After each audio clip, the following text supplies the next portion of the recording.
Beginning of my video. Boom! Welcome back to Boring Reviews. Boring land. Oh, just kidding. Blasphemer! Hello, right. Boring Review Nation! Kind of pointless. We know all things. It was over in a snap. We really want it. Alright, we'll be nice. Only you can be a Patreon. Oh my gosh! Look out. You don't need to follow the show to be hyped. Hello, Boring Review Nation! Gabe! Nick. And we're here today to review a movie that, honestly, we don't really review a lot of kid movies here on the channel, even though we're a family-friendly channel. But for the most part, we do more serious films. But right now, we're in a lockdown. Anything new to review is good because it gives us content. And if you're in lockdown and you're a parent like us, you got to spend time with your kids. So let's watch some TV with them. And what did we find, Nick? What gem did we find? So we're talking about Onward today. Now, this movie, it did come out over a month ago in the theaters, maybe 6 weeks ago or so. And so we're a little late to this party. But for those of us that were patient to have Disney Plus, it was on Disney Plus as of last week for free and not having to pay $20. So me and my family definitely sat down and checked it out. I know you and yours did the same. So we're ready to talk about Onward. This is directed by Dan Scanlon. And, I heard that name before in the Pixar credits. I thought he did a whole lot more movies. He's only directed Monsters University as far as his other Pixar films. But he, overall, I heard the reception from the critics. I think it was just a little bit above average, nothing fantastic, but nothing bad. A few of my friends said, oh, yeah, it was cute. It was fine. So I wasn't, for some reason, even the marketing campaign, I wasn't too excited for this film. Right. But I found myself loving this movie quite a bit the entire time through. I got to agree with you. Disney did a poor job of marketing this movie. Now, people are going to say it got crushed because it was in the movie theaters right at the beginning of the pandemic, and nobody wanted to pay $20 for it when it came out on streaming, which is why I just recently saw it myself. I waited till it went on Disney Plus. But even before then, I was not excited for this film. It did not look good. It just didn't come to the fanfare. I'll tell you what, I'm going to go out on a limb and say this is better than Frozen 2, which was a much bigger reception, much bigger fanfare for it. And I thought that this was way better. Disney, for whatever reason, just did not push this film, even though they had two of their A-list actors in here. Okay, we're talking about Tom Holland, who played the younger, what is the name of the characters? Something Lightfoot. Let's see. Yeah, there you go. Ian. There you go. He played Ian Lightfoot, and Chris Pratt, who played the older brother, Barley Lightfoot. Yeah. Right. So, I mean, you would think they would push it more, but they didn't. I don't know why. Maybe Disney already knew, because, of course, Disney's international, and they knew from, back in December that there were some issues going on in China or whatnot. So maybe they expected it to, you know what I mean? I don't know. I can't explain why they did not push this film the way they should have. It would have got much better reception. I'll tell you what, I went to the stores, and I've been to the stores. How many Onward toys do you see in stores? Okay, that's weird for a Disney film. New characters, and they're not in the stores. It just doesn't make any sense to me. But it is what it is. The mouse, I guess, maybe didn't have too much faith in the film, but I loved it. I thought it was. I'm with you. I thought it was awesome. Well, and there's got to be something going on, because typically Pixar will release one film a year. Now, they have released 2 or 3, I think, in a year in the past. Right. But it must be just because things get pushed back. I'm not sure this movie got pushed back for whatever reason, and then it just came out because Soul's coming out in a few months, or it was scheduled to. Right. This film, to me, I love the way it starts off, because it's all about the world building. It's all about how can you be unique and original with all of these films that come out every year. And I thought they did a fantastic job. I wasn't able to put together these were elf creatures, the main family here, until someone said we're elves. I said, okay, whatever. But I liked the world that they built, where they said it basically starts off in a magical, mystical world like we would think of with elves and whatnot. Right. They got modernized, and then they got technology, and then they started relying more on the technology than on their magical powers, and then the powers started to go dormant.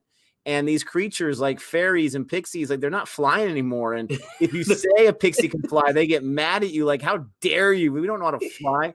I thought that was super genius. I had never heard of that before, of mystical creatures, evolving with technology and being modernized, so to speak, Right. but losing what's to their core. So when they started off with that, I was like, okay, this is cool. I can get behind. Now I can see why in the posters they look modernized, but they're magical creatures. I thought that was weird. It made a whole lot of sense. So I thought it was very clever. I agree with you. I think my favorite is right. The stepfather in the movie is Bronco. He's a Bronco. He's a Minotaur, right? So, but he's in a police car, and he's like, "Did you know Minotaurs could run 65 miles an hour?" And this guy gets winded going out the door. Again, technology, and I feel the same way. You know what I mean? I don't walk anywhere. I literally, unless it's for exercise, I could go to the corner store. I'm jumping in my truck, especially nowadays with the lockdown. But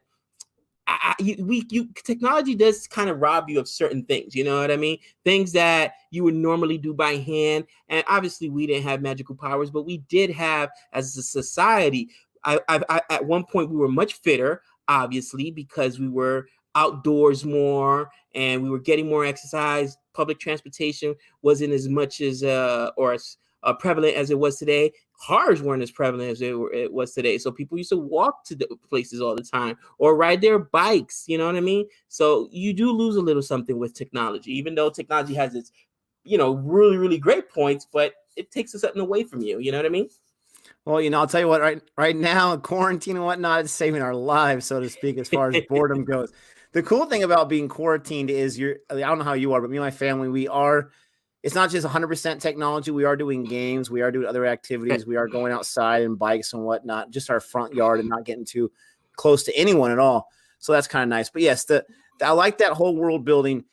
For me, as far as the comedy, because Pixar is big on comedy, it took me a little while to get into laughing. And then once I did, and once I got the style of the comedy, I thought was very funny.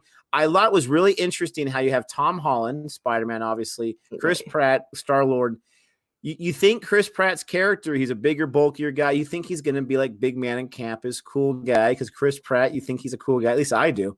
Right. But he has a completely different character switch in this, where he's like that real nerdy guy. He's into basically Dungeons and Dragons, but it's not Dungeons and Dragons. He's into mythical creatures studying. And he has all these cards dedicated to it. He knows everything you can about this. His brother's embarrassed by him. He has this old beat up van that he's rebuilt called Guinevere. And I really, really like this Barley character. I thought he was awesome. I was not expecting Chris Pratt to play that character. I will say one thing about Tom Holland. I think he's a great actor, but for some reason, his voice, I'm not sure if he changed the tone of his voice. His voice sounded weird in this movie, and I got used to it eventually, but it had like a weird twang or something to it. I don't know. It was just weird, and they really focus on his voice as much when he's playing Spider-Man and other movies. But there's a whole lot going on. Basically, it's the dad had passed away. We find out he was sick, cancer or something. And they find out on Ian's 16th birthday, the mom's like, your dad wanted you to have a present when you're older. Here you go. And it's this magical staff with this Phoenix rock or something like that. And the older brother geeking out. Oh my gosh, this is awesome. Phoenix Stone, yeah. And he's reading the letter. And basically they get one day, 24 hours, sunset to the next day, or sunrise to the next day, whatever it is, to spend with their dad. And they get 24 hours. They do the magic spell, and they're able to hang out with them for the whole day. And they're so excited. Ian, his dad died before he was born, and this is early on in the movie, not really a spoiler. And so he's so excited to see his dad. And when they do the magical spell, eventually you only get the bottom half of the day. You don't get the top half. Something went wrong. And so they spend the whole movie trying to find other magical relics to try to bring his dad back to life. And I'm not sure if we want to go full spoiler in this review. We don't have to. But I liked the premise. I knew once I saw in the trailer, because Pixar hits you in the emotions, I knew it was going to hit me in the emotions with that father-son type thing. And being a father, it was nice. And it definitely, by the end, it definitely hit me with those emotions. But overall, I love this movie. I thought it was funny. I thought it was very engaging. My kids were into it. It was very creative. They had a lot of jokes on this whole modernizing magical creatures. The Pixies were probably the funniest part next to Bronco. But I mean, I absolutely love this. They go on its typical journey that you would expect, where they don't have such good luck at first, and it takes a while to the very end. But I had no problem going on the journey with these people. Yeah, the Pixies and Fairies were definitely funny. But to me, I think other than Tom Holland and of course Chris Pratt,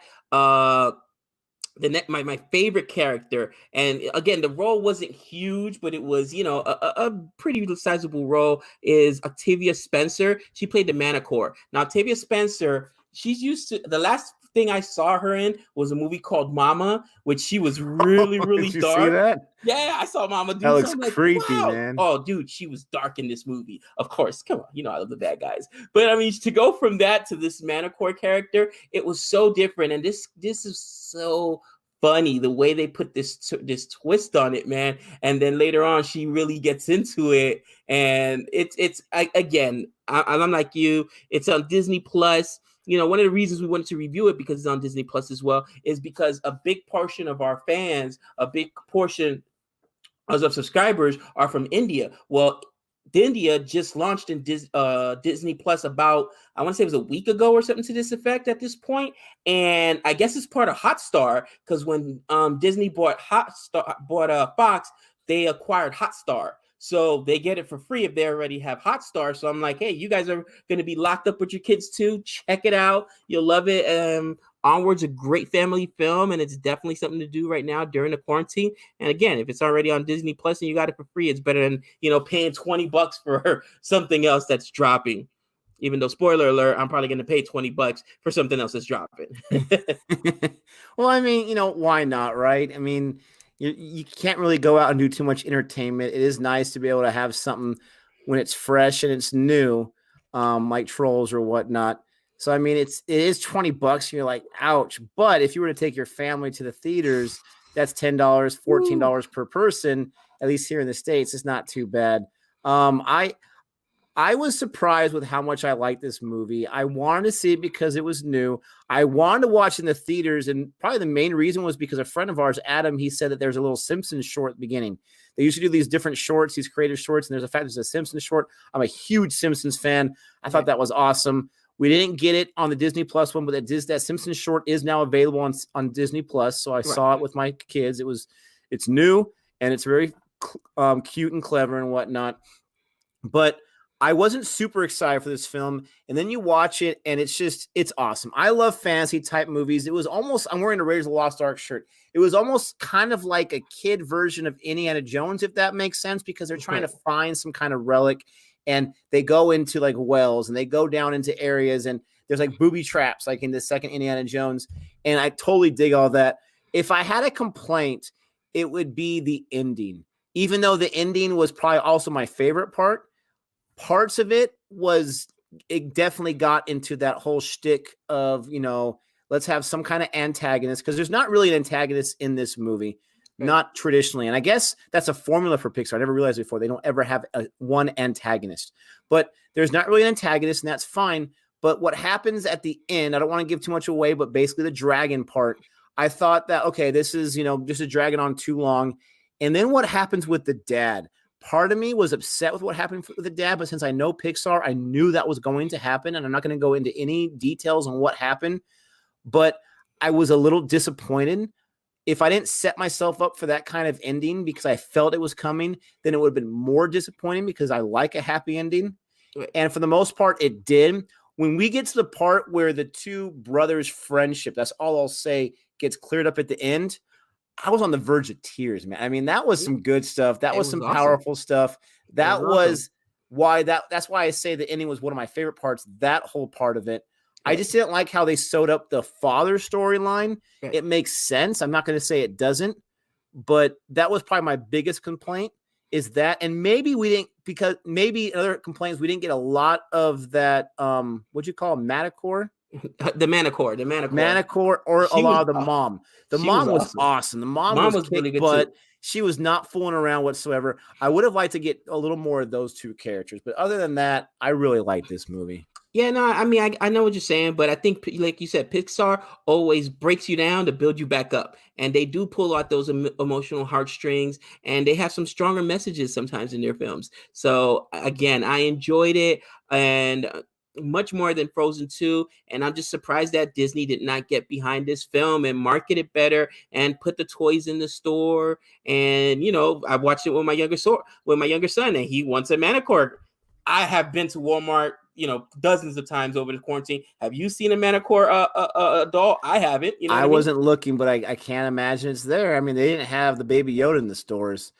As far as a grade goes, I'm kind of torn because I want to give it a B plus, but I actually liked it more than I thought, so I want to give it an A minus. So I'm going to give it a B plus plus because it's not over the top, an amazing film, but I really, really enjoyed it. Animated is not my number one cup of tea. I do enjoy it because I have kids and it's kind of, part of the territory. It goes along with it. But B plus plus is my grade. Well, for what it is, being again an animated film, and you got to understand, you're comparing apples to apples and oranges to oranges. Okay, when I give this film whatever grade I'm going to give it, which spoiler alert is going to be an A minus. It's an A minus for an animated, Pixar film, not against, The Irishman, which was one of my favorite films of last year, or you know what I mean. What's another really good movie that I've rated really high lately? Ramen Rockwell 2.0, right? That's a very dark movie. You're not going to compare an animated kid family-friendly movie to something so dark that, you got to take a shower before you go to sleep, man, because it was like, oh, let me get it off me. You know what I mean? But this is, again, if you're a family person, you're going to love this film. It's on Disney Plus, and is it a franchise like maybe Toy Stories? I don't know. Maybe they did build the world, and like I said, it could be if they put some work into it. But I tell you what, it's way better than the marketing would have led you to believe it was. You know what I mean? So I will go one up you a little bit here, and I'm gonna be the high one here and say I'm gonna give it an A minus. Great job, Pixar. Disney, you should have got behind this film. And, maybe again, like I said, it was maybe just a perfect storm of coronavirus and all this other stuff going on. It wasn't in movie theaters for very long, but if you've actually sat down and watched this film, you can't tell me that Frozen 2 is better than this. You can't tell me any of the animated films that have come out in the last, 2-3 months are better than this. Stop it. Well, some third or fourth grade girls might differ with you there, but for the most part, you're right. Frozen 2 is not my favorite by far. It was, for me, kind of a disappointing film. But that's a different story for a different day. Right. We hope you enjoyed our review here. We try to keep it a little smaller than usual because our American audience isn't used to our long-wittedness. But let us know what you think about this movie. Let us know if you've seen it or not. And if you want to see it now because you got a review, we'd appreciate knowing about that kind of stuff. We do have a shirt store on tpublic.com. The link's going to be in the description box below. If you want a Boring Review shirt, right now we have the first design available on there. You can go ahead and get that shirt for yourself. More shirt designs will be coming in the future. And we just want to say hello and be safe to everyone out there. Stay safe, be smart, like and subscribe. Until next time. Later.